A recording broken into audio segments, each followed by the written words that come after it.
Okay, what to say about today? Okay, well, Tiny, who is teething, or otherwise colicky, I don't know. Anyway, he was up a lot of the night. So, we didn't exactly have an early start, which was fine. It was supposed to be partly cloudy today, which means that the sky was gray all day.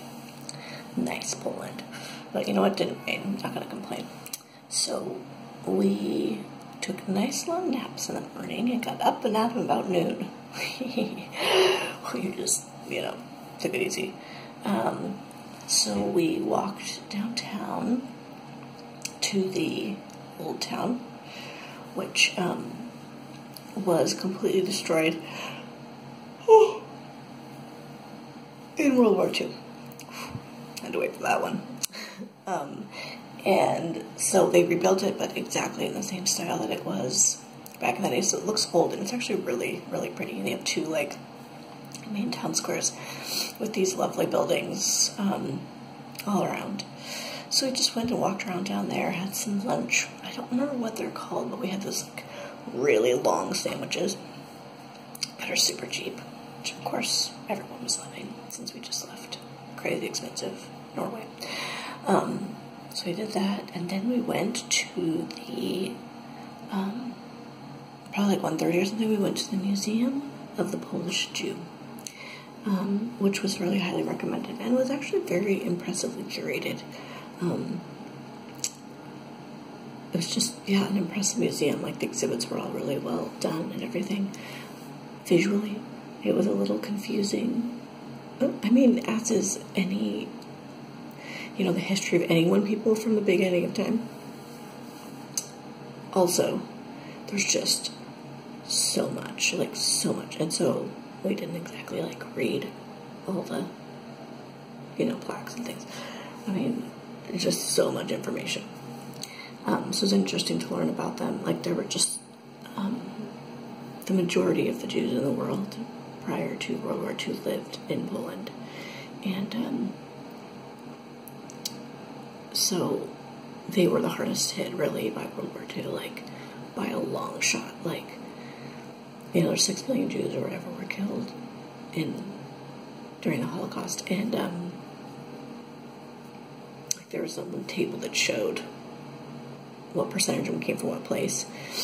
And I don't know what percentage it was, but anyway, 2.9 million people were killed from Poland.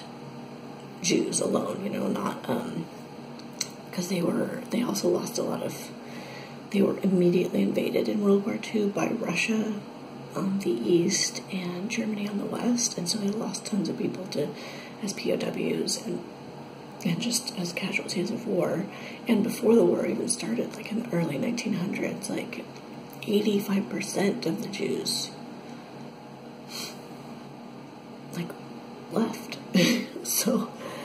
So man, Poland took a major hit, and I guess there were so many of them there because they had always just been, they hadn't had any kind of religious fighting, and so the Jews had always felt welcome there. Anyway, so sad. So they took a major hit in World War II, so it was interesting to learn about that, and then, that there, of course, are way less Jews now. A lot of them left. A lot of them died. And so there's kind of a budding Jewish culture here now. So anyway, very interesting to learn about. After that, we got there at 1:30. We left at 4:30, completely dark. Awesome. So short days. But we came back here and we had some major work to do. Meaning we had half of Sound of Music left to see, which was delightful.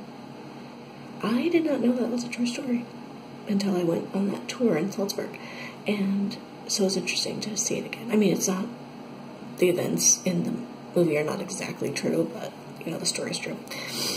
So we finished that, and then we also finished watching the first season of the Jim Gaffigan show, which was hilarious. Played with Tiny D, like that guy. And so I'm already having mega withdrawals about leaving him tomorrow. It's been so fun traveling with Darren, Ellie, and my tiny. So I'll miss them big time, but I'll see them in a month, but still, it's hard. So anyway, great day in Poland.